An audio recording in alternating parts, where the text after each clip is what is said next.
Hey everyone, this is Tracy Friedlander. You're listening to Crushing Classical, redefining a thriving classical music career.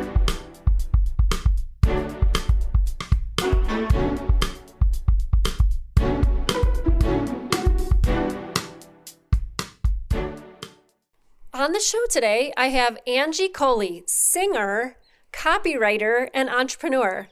I invited Angie on the show today to dive into the business world and really dissect how our worlds are colliding right now. I mean, music world and business world, because it's getting real. Don't look now, but musicians, we're largely heading into the business world, and this isn't even rare anymore. Last year and years before, I would state that we were still at the ground floor as far as musicians entering into the business world, but I actually don't think that anymore. So I'm having a business owner and podcaster from the regular world who happens to be a musician and a genius copywriter, and she has great advice on how you should talk about yourself and your writing, whether that's in your bio, on your teaching website, resume, or in a concert program.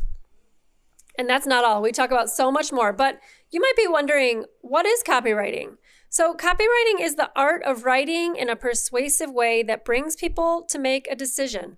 Hopefully that art helps people understand you, what you do, and steers them towards being one of your students or clients or biggest fans. Having Angie on today is my way of bringing those two worlds together to introduce you to something new that everyone needs if they're considering online business. Not only that, I love how creative Angie is, and she's actively now pivoting and creating a career that she loves, but in her own way. She has a podcast called Permission to Kick Ass. Now do you see how her vibe aligns here at Crushing Classical? So it's pretty obvious to me the Crushing Classical mantra has no boundaries. You are going to love this conversation. But before we get started, there's a couple of quick things I want you to know about. So many people are doubling down on their teaching businesses this year. Is that you? Are you thinking about how you could make more money? Maybe even attract more of your ideal students? And wouldn't it be nice if you could actually do that without spending more one-on-one time teaching private lessons, trading hours for dollars? You might even be wondering if that's even possible. If these ideas intrigue you, I want you to know about my new free report, Get More Students. Attract top quality students that are a joy to work with and pay you top dollar. This report will show you how you can make more money, have more time, find your ideal student, and actually build a studio you love. The link to download the report is in the show notes. And by the way, this report is for you whether you have a full studio already or you're starting from scratch, whether you're teaching lessons or looking to attract students or clients to offer them something different in your area of expertise. In addition to that, I also want you to know about a really cool payment and scheduling platform you need to know that can transform the way you schedule your lessons and collect payments. Fonz is a company co-founded by a friend of mine, and he's a guitarist, Eric Branner. He was also a guest on Crushing Classical. And Fonz streamlines the entire business and admin side of lessons, from scheduling to payments to integrating Zoom into your calendar like everyone is doing now. Fonz takes care of it all. When you use Fonz, scheduling becomes a breeze. Students get email reminders. They always know the Zoom link. And no more chasing after payments. Everything comes through on one platform and results in a direct deposit to you. If you'd like to try Fonz now, for a limited time, you can try it for 15 days free. And if you decide to move your business over to the platform, we both get $100. That's right, they'll credit you $100 if you stick with it. Use my link in the show notes to get that deal. Let's get started. Hey, Angie, how are you doing? Welcome to Crushing Classical. I'm doing great. How are you? So good. I'm so happy to have you here. You know, I met Angie. This is Angie Colee. She's a musician and a copywriter and a coach and somebody who is super, super exciting for me to have on the podcast because she doesn't normally not necessarily fit the traditional guest mold here, but that's what I love about it because it's my podcast and we can talk whatever we want about whatever we want with, and I can talk with whoever I want. So absolutely. So Angie, you're a musician and that probably started way before because musicians kind of know they're musicians when they just pick up their first instrument or sing their first note or whatever. So tell us a little bit about yourself, yourself as a singer, and then also how you transitioned or how you like worked towards the business world, how you went into copywriting, all of that. Well, and it's funny that you mentioned like you get to talk to whoever you want. I'm not necessarily a classical musician, but I do have a classical musician background because I played the clarinet and the alto sax once upon a time. And when I was 18, I used to do all state band and I was a drum major, queen of the band nerds, woohoo. And I even did like a year or two in city orchestra when I was 17, 18. So I've definitely done, I haven't been a paid pro, but I've done my time battling for first chair, Yeah, the basics that we start with.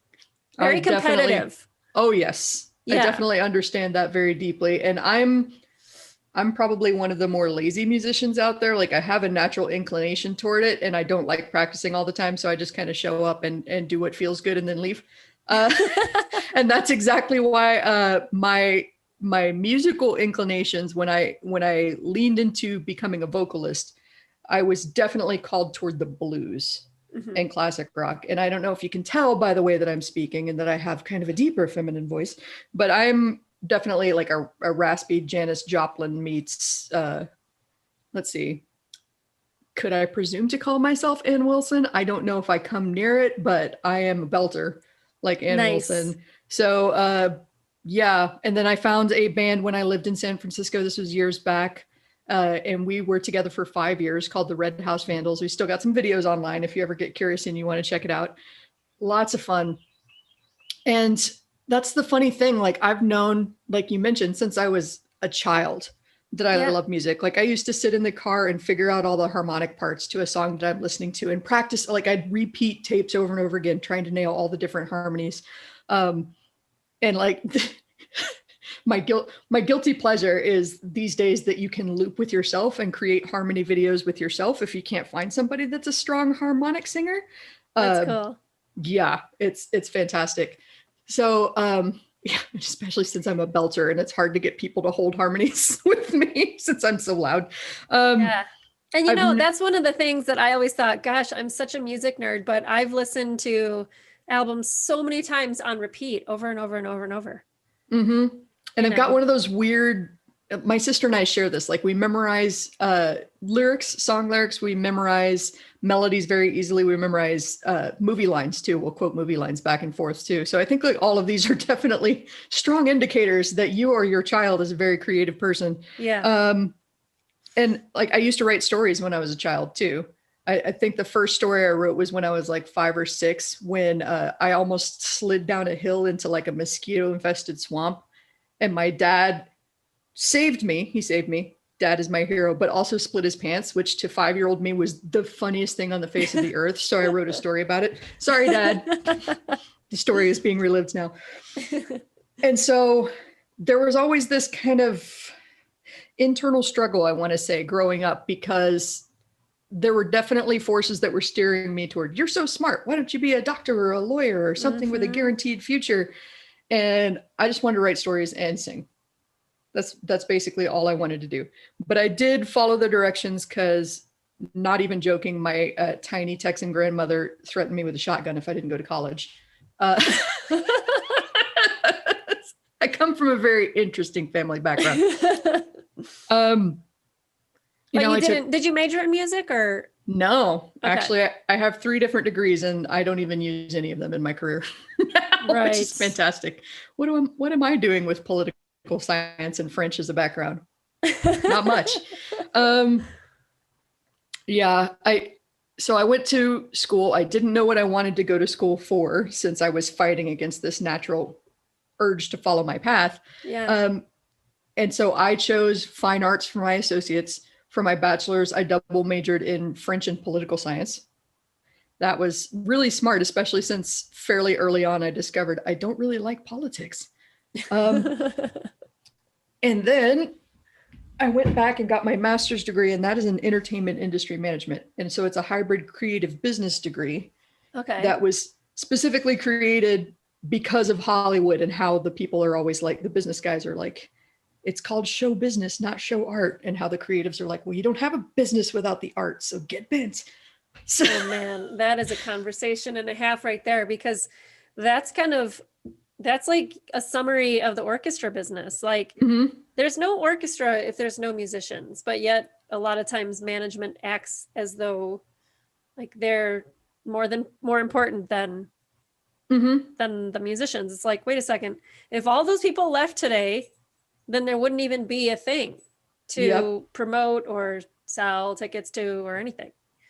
And that's why I was kind of glad for that hybrid approach to a business degree that respected the creativity, and at the same time, the creativity respected the business acumen in the way they designed this program, because I think that that's partly what's missing in these dynamics is a solid understanding of both sides of this. And like, I totally get it because I'm a natural creative person, and I didn't probably pay as much attention to some of the business stuff as I should have when I was getting my master's degree. Yeah. I wanted to play in screenwriting, and I wanted to do all the fun stuff, and I didn't want to go to economics or financial accounting. But it did teach me a lot about the practicalities of running a business and how to make money as a creative person. And then I was following that career path. I wanted to work in TV development, which are the people that find TV shows and bring them to the network brand. You know, like a Game of Thrones would be HBO, but Monk is USA. So they have brands to these different shows and they put them on the appropriate network. And that's where I wanted to work.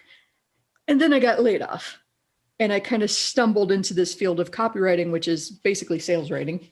Yeah. If you've ever seen Mad Men, that's basically what I do. Such a good show. It's a really good show, and it's not far off. There's a lot of naps and a lot of drinking and coming up with good ideas. But I basically like stumbled my way through copywriting, figuring it out as I went, trying things, failing at things, eventually getting a mentor, eventually getting a job as a copywriter. And, you know, I've been doing this for over 10 years now and absolutely love it and am naturally pretty good at it. And now I'm making another big change. So let's talk about the copywriting piece for a second, because when I started my online thing, which was this podcast and promoting the podcast and the ideas around why it's there, which eventually led me to making a business. I didn't know how to write as a copywriter. I didn't even know what copywriting was. And so I just started writing my posts, and I had a coach at the time who helped me see that my posts need to be more punchy and less like a book report, less formal, less long, less super like long paragraphs with numerous sentences in them and all of that, right?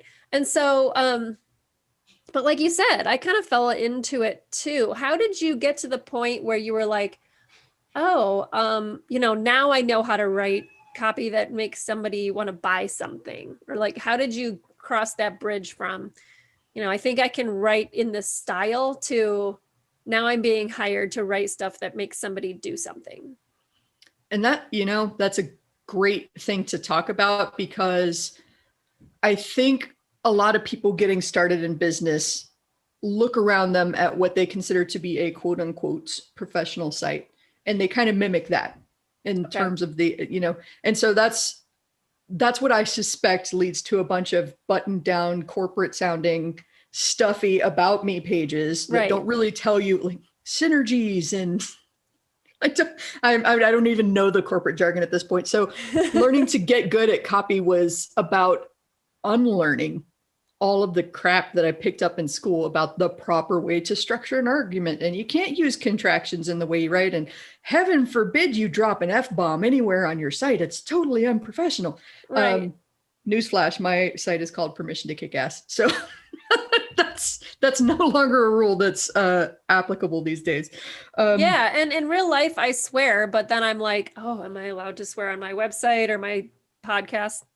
And you'll see if you scroll back, at first I was so excited to swear that almost every episode had the explicit sticker on it, because I was like, if I want to say fuck, I'm going to say fuck because I can, because it's sometimes it's the right word. Exactly. But yeah, like I think this is something a lot of musicians struggle with because I see a lot of musician websites, whether it's for Mhm. teaching or for their performing, but then it'll be like, I don't know, Jane Smith has a doctorate in, vocal performance from the University of blah blah blah. And you're like, first of all, why is it in third person? Like all I do is picture, same with about pages inside of a booklet for a concert. And I Mhm. think like I picture the person reading it going, oh, yes, that's very nice. What a nice Mhm. accomplishment, But Yes. really, is that what you want your reader to be doing? Or you want them to be going like, oh, I'm interested in this person's like point of view and personality. And like, I really want to get to know why they do their thing or why they chose this music or, all the things that you would want someone to do when they're reading about you, as opposed to Mhm. like, oh, or as opposed to being impressed by them, I suppose. Well, and notice that the example that you came up with, even with all the accomplishments listed out, I still don't know much about Jane Smith. Right. Jane Smith is a vocalist and a musician and has apparently worked really, really hard to get that doctorate. Right. Cool. Right. Like, whereas, It leaves you not going like, okay, but what am I supposed to do with that besides be impressed? yeah, and like not to toot my own horn or anything, but if I introduce myself as Angie, I'm a weird cross between Janis Joplin and Ann Wilson. When you hear me sing, people that know Janis Joplin and Ann Wilson will sit there and go, "What does that sound like? That's really Uh-huh. interesting." I can imagine what kind of music she does Yeah. just based on who she chose to represent herself and her voice. Yeah. And so I mean, I think a lot of people get overwhelmed by copy because they think, back to grade school and all that, that there's a particular structure to it. And in a sense, there's good underlying psychology principles that help persuade people. But the core that I'm convinced everyone could do this. The core to good copywriting is connecting person to person.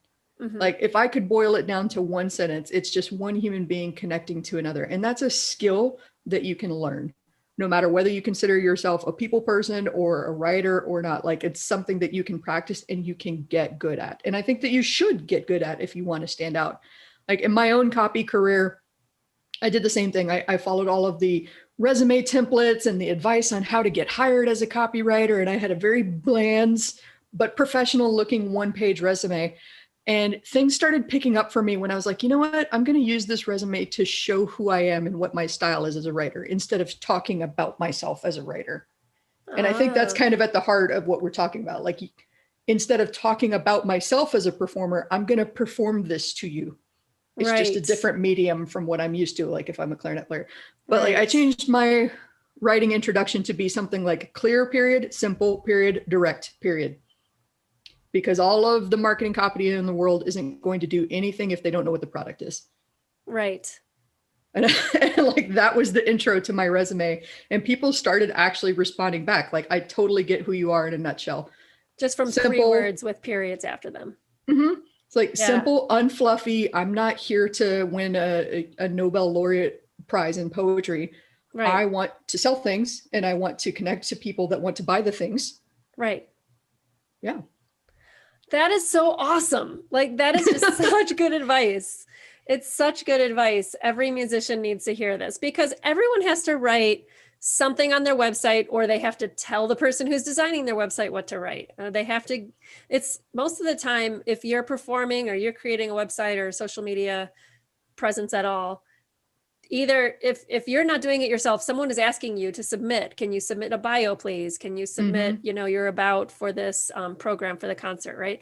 And so, yeah, like why not shake things up? Why not stand out on the page? Because the majority of the people are not going to be doing that, are not going to be connecting one person to one person just to say, hey, this is me. And then like, I love the idea of performing through a different medium, like who exactly you are. Tell us Mm-hmm. as the listener. I love that. Love Well, that so and much. that tells you a little bit about who I am, but it also tells you who I am not, Mm-hmm. which I think is just as important. So like you would never hire Angie to write your button down corporate boring suit stuff. No, not going to do Right. it. Right. I will fall asleep long before I ever actually finish that. And you're just going to get like a faceplant keyboard mash as your copy. Just don't hire me. I'm not good at it. I'm sure that there are other people out there that specialize in corporate stuffy third person nonsense, and all of the synergies therein. Right. Not me. That's so I got awesome. to do a project recently where I can't say much because of the NDA, but basically we got to write a whole bunch of emails making a lot of toilet humor jokes. Nice. And we were testing our email series against their email series to see who won. Ours, I am pleased to say, slaughtered them. Like, you're like, I can make really good fart jokes. Yep. Like all of it. And it was just that personality thing. So, I mean, when I first started as a copywriter, there was a lot of push toward contain the personality. Don't really, here's the way you should speak, and anybody outside that. Thankfully, these days with companies like Harmon Brothers, who are the advertising guys behind Lumi deodorant and Squatty Potty, right, they've shown that you can still sell while having a personality and a sense of humor. And so that's really opening it up to people with all kinds of personalities and senses of humor to just be themselves. I love that. That's so cool. So tell me more about Permission to Kick Ass. You mentioned that you started a podcast. I luckily got to be on it, and so cool. And the name says it all. I mean, we're just talking about how you personally describe yourself if you're writing a bio, and how you did that. And I think the name of that podcast sums it up, like you. So tell us a little bit more about Permission to Kick Ass. Why did you start it? What do you do on that podcast? Well, the funny thing is that, like you said, it's instantly gettable, but it's funny because people have such I'd say it's almost 80-20. They either really get it and they're like, hell yeah, this is awesome. I totally understand that. Permission to kick ass. Woo. Makes sense. Yeah. And then other people are like, do you in fact need permission if you are going to kick ass? And I'm like, not for you. Buzz off. Thanks. But clearly you don't get what I'm going for. So, I know. Someone said to me one time, exactly what are we crushing here about crushing classical? I was like, your soul. Talk back to me. No. You might have gotten a hint that Permission to Kick Ass is a tiny bit snarky, full of rants and stories, but it's basically me talking to entrepreneurs like yourself about their business building journey. Because I think there are enough podcasts out there that talk about marketing and copywriting and how to grow your business and stuff like that. I really wanted to talk about the setbacks and the struggles and the surprises and the really cool things that you learn from starting a business, and the twists and turns in the path and how many times you fall on your face and get up. Because I don't know, I almost wanted to talk to Angie at the beginning of her entrepreneurial journey and be like, keep going. It's okay. Right. You're going to fail again and again and again and again. You're going to get past the failure and keep going. It's going to be fine. So I wanted to feature people with all, especially creative entrepreneurs, because I think we struggle with the head trash, perhaps even a little bit more than like tech entrepreneurs or e-commerce entrepreneurs, because it might sound a little bit corny, but I think most creative people put a little bit of themselves into their work. So it's personal to most of us. I know it feels very personal to me. And so going back to kind of the origin of Permission to Kick Ass pretty quickly was, I had been a copywriter for about 6 years. I was already at the senior level. I was pretty advanced in my skills, and I joined this community. And the founder of the community, who's been my long-term mentor for many years now, he asked me, so why aren't you saying anything? Why aren't you connecting with people? What's going on? Why did you join and pay for this membership and you're not saying anything? And I basically said, well, there's all these other smart people and they're saying things. I'm not as smart as them. I can't say anything like that. And he goes, okay, so a couple things. One, you're at a certain point that other people would kill to be at. So give yourself credit for what you've accomplished so far. And second, I feel like you're waiting for permission to be an expert, and you don't actually need permission. In case that is what is going to hold you back, though, I hereby give you permission. I hereby anoint you expert enough. Go help who you can help and don't worry about anything else. And that has stuck with me through all these years. Like, you don't actually need permission, but in case you're waiting for it, I want to be there to give it to you. And just focus on what you can do instead of what you can't. That's so powerful. That is so very powerful. And you're talking about like talking to yourself as a beginner entrepreneur. Mm-hmm. and and I'm feeling the same stuff too. Like right now I'm feeling that I want to move towards a different direction. And so I feel a little bit like I'm at the beginning. And Mm-hmm. I actually had that thought a little while ago, like, what happens if I think about where I'm going to be in 5 years? Because if I look 5 years ago, I've come super far. But when you feel like you're at the beginning, there's a lot of fear. There's a lot of like, you feel like you Mm-hmm. need permission, or you feel like you don't have like the credentials, or you're not the smartest person in the room, or all of those things. And so, like, as you've been hearing people's stories on your podcast and going down that, rabbit hole, talking about their journey, what are some of the things that you feel like were the best pieces of advice or words of wisdom from people? There were so many good ones. Like I basically, my mom is my entrepreneurial hero. We're going to go on a little bit of a tangent here. Oh, cool. Because growing up, she tried a whole bunch of different businesses. When she didn't like the job and she'd get angry and quit, and she'd try to start a business, and it didn't quite work out the way she wanted to. And she would try over and over and over again. And she saw that as a failure. I'm not good at business. And I saw she keeps trying. She keeps getting up and keeps trying. And so when I started Permission to Kick Ass, I picked the launch date to be on her birthday, just to just celebrate all that she's taught me by getting up and trying no matter what life threw in her way. And I invited her to come on the show. She was my second guest. And her first reaction was, I can't be on the show because I haven't gotten to X level of success. And I said, but everything that you just said before I invited you on the show was brilliant and could help somebody. Why do you need to be at X level of success before you can help somebody with that? Right. And she goes, I never thought of it that way. And that's kind of the whole, like, I talk to entrepreneurs at all stages on my podcast. If you are still in a job and you're just thinking about it and you're starting and you learn something that could help somebody else, I want you on the podcast. If you have made 9 figures a year and you know, like, really how to help people scale, I want you on the podcast. Like, it's about the journey to me, not like follow my steps to success, because everybody has a different path. Right. It's so great, because I think a lot of times people drop the needle on, well, now it's time to scale, because that's what I think they think everybody wants to know.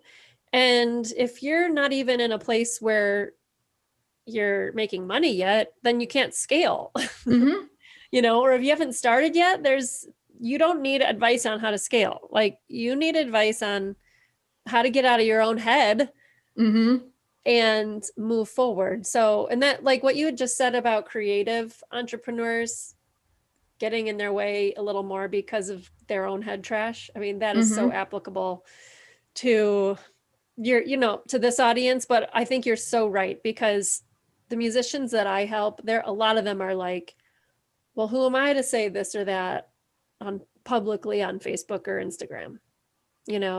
Well, to that I say, I hear the question behind the question. Who am I to say that? Which is, are they going to be mean to me if I share my opinion? And the answer is probably. And it has nothing to do with you, because there are people out there with nothing better to do than troll other people that are creating things. And so to that, for the show notes, if you do show notes, I'm going to send you my favorite Teddy Roosevelt quote that Brene Brown based her book on, called Daring Greatly. And to loosely paraphrase it, it's not the critic that counts. It's the person in the arena getting battered and bloody, the person that's trying to do the deed, even if they fall short, that counts. And so, like, you can't live your life in fear of the critics. They're going to be there whether you take action or not. So you might as well just take action and see what happens. Yeah. Odds are they're lashing out because they're not as successful as you, or as they perceive you to be. So they're just trying to take you down a peg or two and make you feel as bad as them. Don't let them. I was definitely paranoid of this with putting out my podcast too, that they're going to be mean to me. They're going to criticize this thing that I care so deeply for and is such a piece of me. And sure enough, I put my first ad out there and people were like, spam. And I was like, thanks for helping bump me up in the feed. And they were like, what is this shit? And I'm like, we're all bumping up my podcast in the feed. Thanks for helping. Like, it's just over the top, nice, and kind of trolling these trolls, and had fun with it. So like, you had trolls on your first ad that you put out for your podcast? I had trolls, and then I had so much fun responding to the trolls and saying, hey guys, every time you comment, and I actually said, every time you comment and interact and engage with this, you're bumping it up and letting more people see my podcast. So I appreciate your help. And then people would react to that and be like, this is bullshit. And I was like, thank you for the help. You apparently really don't get it, angry people. And then my friends laughed at it and started jumping and going, bump, bump in the bump. That's so great. And that's really how the algorithm works too. Because yeah. So what did you put anything really fiery in the ad? Like what was making people want to troll it? Like that's so. Honestly, I think part of it was that I set my ad parameters a little bit too high. So I had a bunch of grumpy old dudes. Those were the ones that were griping about things. Get off my page. It's not your website. Okay. Yeah. Cool. Like you don't understand how Facebook works. And my friends were laughing too. Like, do you just sit there watching TV and yell spam every time a commercial comes on instead of changing the damn channel? Yeah. Like, okay. So that's my approach to haters. And that's my advice for you. If you're putting yourself out there, if you're saying something, if you are building a platform for yourself and you're going to be more visible, the haters are going to be there. Just know that you're rising above them. And eventually their opinion isn't even going to count for anything. Don't do anything in your life based on what they want, because they want you to be miserable like they are. Totally. But I the love ad was just it was a screenshot of a 5-star review, and I was like, I love this review. The podcast is out. Go check it out. Oh my god. Okay. You don't That's like the review? Crazy. Oh my gosh. Well, I'm glad that you brought this up, because even if that was not a controversial post at all, or like something that would ignite an argument in the comments, but I've put those kind of posts out before where it's like, I'm saying something a little bit edgy here about our industry usually, or about college loan debt, because that's something I'm really against, especially for a music major where there's no like direct line to a job that you'll immediately start making money for to pay it back. So like, I'm very anti that. And I'm the same way with copywriting. When people ask me what degree they should get, I'm like, don't. You're going to have to unlearn all that shit anyway. Yeah. So just jump into the field and learn on the job. At least you'll be getting paid instead of paying for it. Exactly. And that's what people don't understand about school, but they think, oh, I need to go to school. I need to keep going to school because I'm still not ready. I mean, you're not going to be ready when you're done, but you're going to have a lot of loan debt. So it's just, I've been out there saying this kind of stuff for a few years on my mainly on Facebook. I've put a couple of those things. I find that Facebook is more of a place for kind of a ranty kind of dig into it conversation than Instagram is more like happy, joy. So I didn't like, even if I put those posts over there, they just didn't really take off. But when I put them on Facebook, they would go nuts. And I think my clients who I say like, hey, why don't you put something on here that maybe people aren't going to agree with as much? That's one of the things they're the most afraid of, right? They think they have to like take on politics or take on, like the things that people are arguing about in the media or whatever. I'm like, no, you don't. Like, you just have to talk about something that you believe that maybe other people don't necessarily believe in the same way, and put an inquiry out there and see what conversation comes up. And if people disagree, that's okay. It's really okay. Like, you need to stand up for yourself in those arguments. You could start a shitstorm just saying, I prefer my steak well done. And then people are, I like cinnamon toast crunch for breakfast. No, this is the best. Like, people will argue over anything that you put out there. You don't have to go straight for like politics or women's reproductive rights or anything super controversial. It's so true. So on my profile this week, I put something about the orchestra industry and some hiring practices and some things that are going on for freelancers. Basically, I said like, hey, freelancers, you're going to keep getting screwed, and it's going to keep happening, and it's going to get worse as we move towards going back to normal, where not everyone will be back to normal and some people will, and all of that. And the union doesn't have your back. And I said all these things that like, especially the union piece, people are like, no, the union is there to protect you. And so of course that was a little bit controversial, but the likes, the comments, oh my God, I had like almost, I think I had over 100 likes and over 100 comments. It was insane what happened. And the post lived for like 6 days.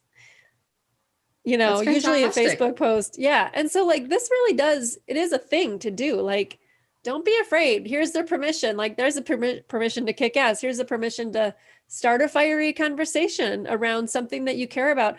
A lot of the people were like, yeah, finally somebody said it. Like I would say 95% of the people said that. Well, and that's the cool thing that happens when you're brave enough to put your actual thoughts out there. Yes. You'll find that the people that agree with you, you're teasing them out of the crowd to come support you and say, yes, amen, sister. That's exact. I'm glad somebody said it. I've been thinking that for a while. Yeah. And like, so not it. only did you identify your people, bring your supporters forward, but you also gave someone else permission to kind of step up and share their opinion too, and keep this dialogue going just by merit of you stepping forward and being the brave one. And it kind of connects back to exactly what I was saying with copywriting too. Like, who do you think that they're going to remember? Somebody generic that's talking about this is the path that you go to. Yeah. And it says the same thing everybody else has said. Or Tracy comes out and has this radical opinion that's different from everybody, and it starts a conversation. People, did you hear what Tracy said last week? Oh my God, that was this great. I'm going to share this thing with you because I think you really need to read it. Right. And that's how a conversation starts, just by you being authentically you. Yep. Yeah, that's so important for musicians, because in the classical world, people really are, they're afraid to lose work by saying the wrong thing if someone disagrees with them then. But I think there comes a time where you have to stand up and say the thing that needs to be said, or things don't change, things don't get better, Yeah. And I have a feeling, like, I haven't been in the professional orchestra industry, and I'm not a union paying dues person, so take what I say with a grain of salt, but it sounds like many industries where it's overdue for a bit of a shakeup. Yeah. And the way that we've done things is not necessarily the way that we should continue to do things moving forward. And that requires people to step up and say, this is not good enough. We need to change. 100%. I totally agree with that. So you have permission to kick ass, and I love that name. Everyone go subscribe when you hear this episode. Go subscribe to Permission to Kick Ass. But as you're creating that, and that is part of sort of a career pivot for you too, right? So let me hear more about that. So I mentioned that I've been a copywriter for 10 years. I was, running teams and training copywriters and functioning as what we call a copy chief, who is someone that runs a copy department and kind of is in charge of the customer facing voice of like an entire brand. Wow. And I've done that for many years. Have had some pretty big wins in terms of sales, and I don't know, just kind of hit a wall with it. Like, it was exciting once upon a time, and I achieved a lot. And then kind of once I hit all my goals, it was like, now what? And so I just, looking at myself objectively and what was happening, I was like, I'm less and less enthused to get up and write copy. I love, however, getting up and talking to people about their mindset and their confidence and their entrepreneurial struggles and helping them get clarity. And that I could talk about every day, all day, with the same level of enthusiasm and excitement. And so I made the tough choice to leave my full-time role as a copy chief for a really big name internet marketer the same week that I did that. So let's talk about making pivots and how the universe likes to test your resolve and how committed you are to doing a thing. The same week that I left my job, my now ex-partner dropped a bomb on me and was like, I don't love you the way you love me. We need to break up. Oh my God. Then the next day was moving out. And then I had like a client that I had lined up to help keep the money steady after I quit my job while I built the podcast. I had this client lined up, and we had a 90-day contract in order that almost fell apart like in the same week. And I just panic attack. I'm going to go back to the job. They said that they want to keep me, so I'm just going to go back. And my mentor said, I understand, like when you're out there in the water and you feel like you're drowning, you just want to swim back to shore. Yeah. But like, it's closer than you think. Just keep going, stay the course. And so, I did wind up, we worked it out with that client. We went through our 90-day trial, and then we still figured out that we weren't a good match. And I had to walk away from a 5-figure a month retainer and say, all right, now I go all in on the podcast. And it wasn't until after I walked away that I realized that I had this cycle that had needed to be broken, which was like, I'm afraid that I'm not going to make the money. So I go find a client that'll pay the bills that I'm happy to do the work for. Eventually I get disenchanted with the work and I want to find something else to do, but then I'm worried about the money. So then I find a client, and like it just kept going. And all the while, when somebody hires you to do something for them, you naturally want to do a good job. So I'm not putting my business above theirs while they're paying me to do things for them. Right. So while I'm stuck in this cycle, my podcast and my book and my dreams and goals and aspirations are all being pushed to last place. Right. Furthest down the priority list. If I get to it, if I have energy at the end of the day, which most of the time I didn't, surprise. And so I don't know, like old me would have thought that all of those things happening in such quick succession over the course of a few months, right when I decided I'm going to step out and take this big chance. I probably would have taken that as a sign that I wasn't meant to do this. And I don't know, new me was like, I have so much time to work on this now. I need to get serious about this. I want to get serious about this. And the funny thing is that I started getting serious about recording podcasts in January when I walked away from that client. And between January and now, as we're recording this in April, I have booked enough content and recorded enough content for the entire year. That's how fast that happened when I focused on it. Wow. So, yeah. That's amazing. Yeah. And I can see how, that fear of, okay, how am I going to make money? But then the only way you know how to make money is to go back to like what you were doing, but then that keeps you from moving forward. So you got the podcast going, but were you able to break that cycle? Yeah. So that you can move forward? Because what I was able to do is, and this is why talking to your network about what you're going through is so important. And I don't say that to just like vent and, let everybody feel sorry for you. Because I certainly didn't want people feeling sorry for me with what I went through. Everybody has breakups and unexpected stuff. I'm not special in that regard. But, telling them what I was going through and telling them where I was struggling. I mean, even to get this podcast out was a mental struggle for me. And that's why I understand those fears so deeply. Right. I was terrified that people were going to hate it. I was terrified that I was putting a whole bunch of work into something that wasn't going to work, that was going to flop. I'm spending a bunch of time and money on this. And one of my friends was like, so when are you putting it out? And I was like, fears, worries. And he goes, so when are you putting it out? And I was like, but I'm scared. Like, listen to all this. And he goes, so when are you putting it out? Yeah. And finally, it was just like, okay, feel the fear and do it anyway. I got it. That's what you're telling me. That's a good book, by the way. Feel the fear and do it anyway? Yeah. I didn't know that was a book title. I'm going to look that up now. Yeah. It was one of the first kind of self-help books that I read. Yeah. That's a good book. But it's so great that you did that, feel the fear and do it anyway. That's a lot similar to my podcast beginnings too. I didn't have like that much content in advance, but it was one of those situations where somebody held my feet to the fire and said, when is it starting? What's the release date? What's the launch date of it? Yeah. And then going all in on it. I was glad that you said a minute ago, to circle back to what you were saying, that, when I was going back to my old comfort zone and going back to this client work that I knew would pay the bills, I wasn't giving myself the freedom or the permission to figure out how to make this new thing work. And that's also part of perpetuating the cycle. Like, you've got to give yourself freedom to actually be able to figure out something that's new, and grace to suck at it at the beginning. Like, to make a musical analogy, the first time you picked up your horn, right? Could you do much more than like, exactly. The first time I picked up a clarinet, it was just a loud squawk.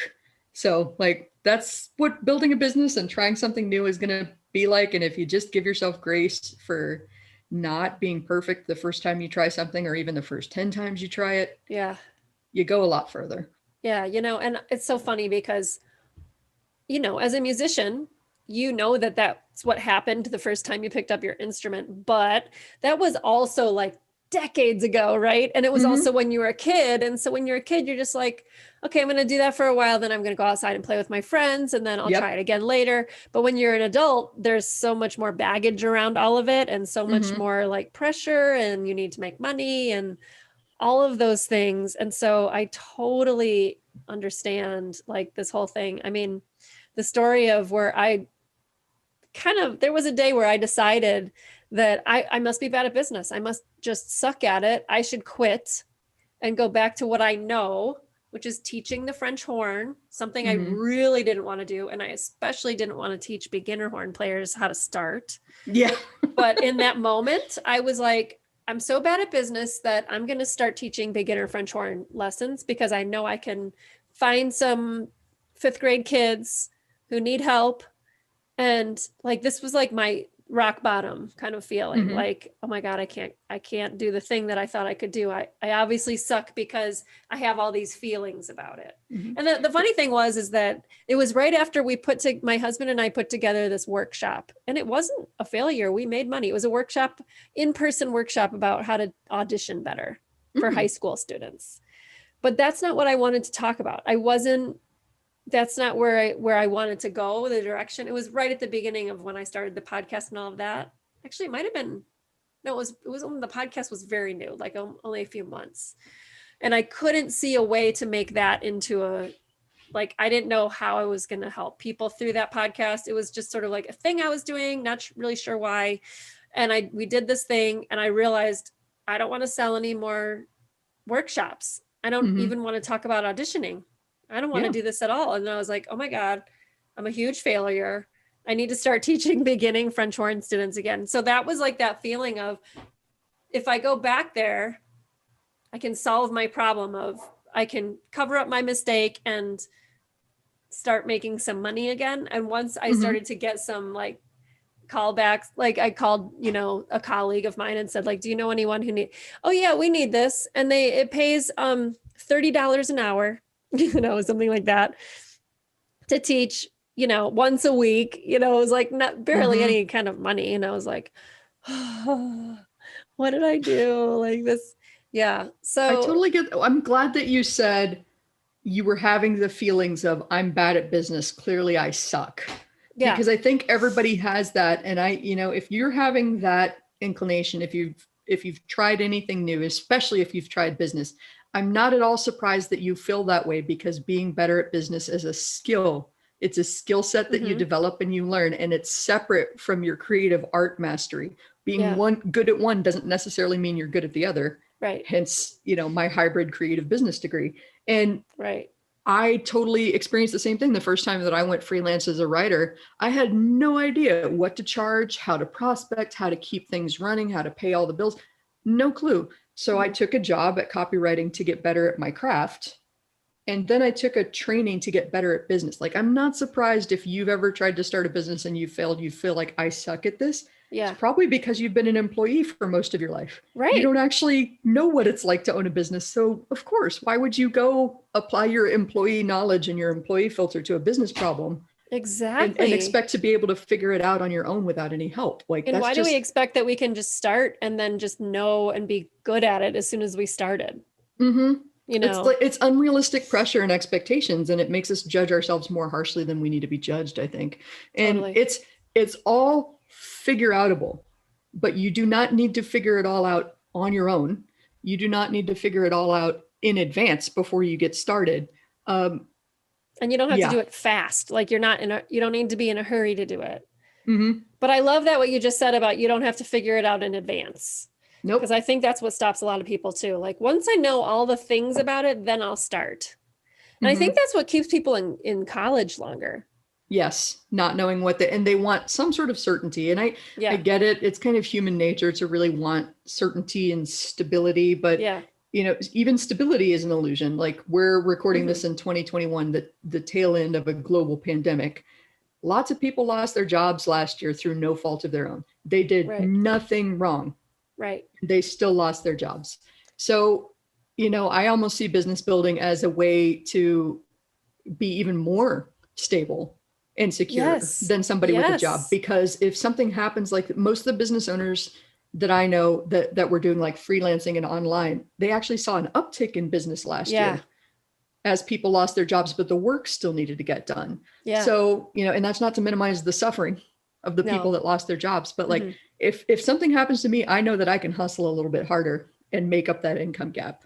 Whereas if somebody takes my job away from me and then there's the grieving period from all of that devastation, was it something I did? Am I not good enough? Like, what did I do? It's true. Because when you have your own business, you can pivot. You can, like you said, hustle a little bit more. You can find ways to make more money. But if your job just gets pulled away from you, like the rug just got pulled out from under you, you're just left with nothing to do. You don't even know what to do next. So, and that's even a good reason to have a side hustle regardless. Absolutely. A side hustle and a savings. Like if 2020 taught us anything too, it was the importance of having a savings, having like at least 6 months to a year of savings to float you. And it starts small with $1 at a time. You don't have to plunk $10,000 in savings today, but imagine how much less scary starting a business or going full-time freelance would be if you had $50,000 in the bank. Suddenly this pressure to like, oh my God, I got to make money or I'm going to die. Pressure just kind of eases because you've got something that you can dip into. Exactly. And I know we're all at different stages and different income levels. But, I grew up one of 3 children of a single mom who was a truck driver for a living. So totally understands counting every dollar, not really feeling like you have enough to set a savings aside. And that makes it even more important when you're living paycheck to paycheck. Yeah. To squirrel away every cent. Yeah, absolutely. And if you can, lower your expenses. That's something we did right in April, May, June.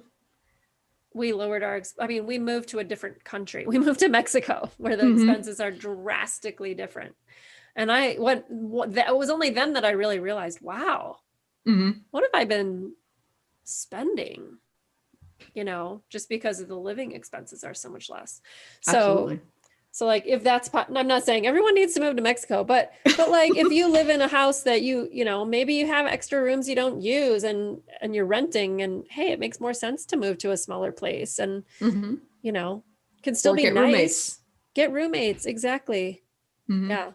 So there are opportunities to kind of plan ahead or arrange your life in the way that if you are making that transition, you don't have to freak out, feel so much stress and pressure. And your creativity is an advantage. If you're trying to start a business, I wouldn't place an over amount of importance on like, I don't have the business skills. You have creativity, which is what business people value. Yeah. Which a lot of business people can't do. So you might be able to think of a money-making opportunity that a typical business person would never even be on their radar because they're not creative like you are. So like creativity is a serious advantage in business. Don't downplay that, my friends. Yeah. I mean, the podcast that just released on my podcast, the episode is with a woman who created several albums worth of music that calms anxious dogs.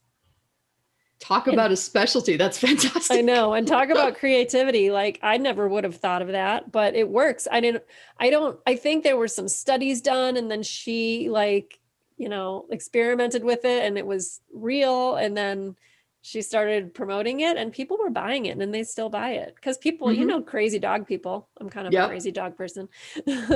They'll buy stuff for their dogs. So it's a great niche, right? And she combined her musical skills with that. So I think that's so cool.